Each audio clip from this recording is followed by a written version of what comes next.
Hello and welcome to JEE and NEET academy. I hope कि आप सभी लोगों का जो प्रिपरेशन है बोर्ड का वो काफ़ी अच्छी चल रही होगी, चाहे वो मैट्रिक बोर्ड का हो, ट्वेल्थ बोर्ड का हो, सीबीएसई हो, बिहार बोर्ड हो या फिर यूपी बोर्ड। किसी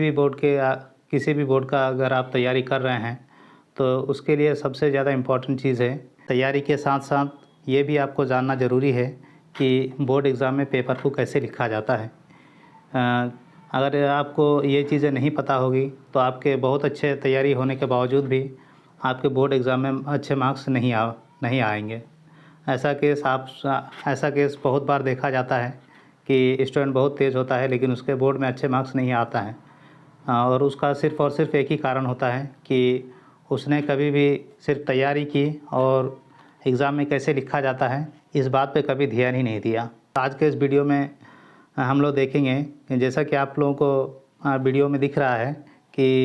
एक OMR शीट है जो मैं आप लोगों को दिखाना चाहता हूं कि आप लोग भी अच्छे से तैयारी कर लीजिए, लेकिन अगर आप लोग ये छोटी छोटी मिस्टेक्स अगर करेंगे तो आप लोगों का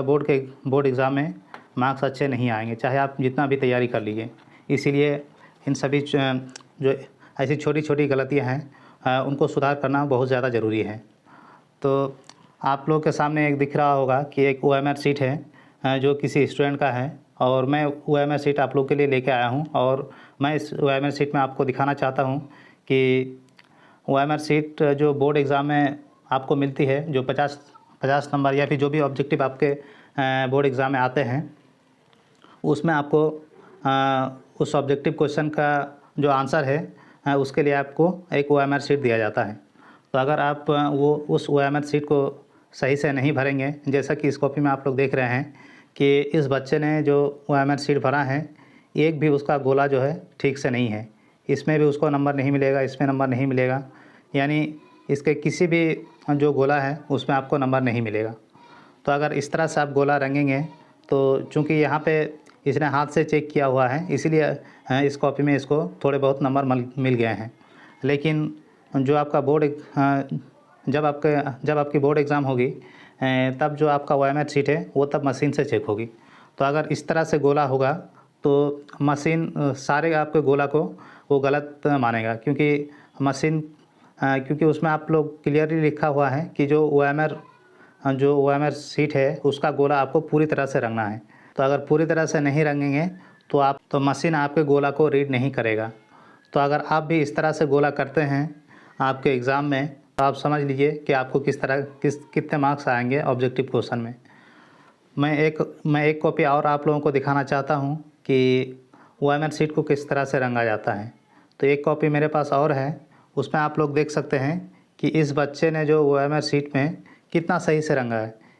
इस OMR शीट और इस OMR शीट को देखिए, इस वाले OMR शीट में आपको 0 नंबर मिलेगा,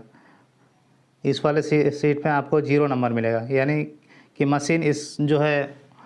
OMR शीट को रीड ही नहीं करेगा और आपका जो नंबर है वो 0 नंबर पे आ सकता है। लेकिन इस वाले OMR शीट में आप देखिए कि इस बच्चे ने कितना सही से रंगा है, और इसी तरह से आप अगर रंगेंगे तभी आपका मशीन जो है सही से रीड करेगा और आपको उसका नंबर मिल पाएगा। इसीलिए इस बात का आप लोग ज़रूर से ध्यान दीजिए कि जब भी आप लोग OMR शीट भरेंगे तो एक मोटी पेन लेके जाएंगे, और वो बॉल पेन ही होना चाहिए, आप कोई मार्कर या किसी अदर तरह के पेन को नहीं लेके जाएंगे। आप बॉल पेन ही लेके जाएंगे, लेकिन जो पुराना हो और काफ़ी मोटा लिखता हो उस तरह का ही बॉल पेन लेके जाएंगे आप एग्ज़ाम हॉल में, ताकि गोला रंगने में आपको ज़्यादा टाइम भी नहीं लगे और गोला आपका सही से रंगा जाए। क्योंकि न्यू पेन अगर होगा तो काफ़ी पतला लिखेगा, उसमें आपका जो गोला है वो सही तरीके से रंगा नहीं जाएगा। इसीलिए इस बात का आप लोग ज़रूर से ध्यान दीजिए कि आपका जो गोला है वो काफ़ी अच्छे से रंगा हुआ होना चाहिए। ये जो बच्चा है इसके तरह से रंगा हुआ होना चाहिए। तो आई होप कि आप सभी लोगों को ये वीडियो पसंद आया है। तो वीडियो अगर पसंद आया तो वीडियो को लाइक और चैनल को सब्सक्राइब ज़रूर कर दीजिए, और इस वीडियो को जितने भी आपके ग्रुप्स हैं उन ग्रुप्स तक ज़रूर से शेयर कर दीजिए ताकि कोई भी बच्चा इस तरह की गलती ना करे। Thank you so much for watching this video.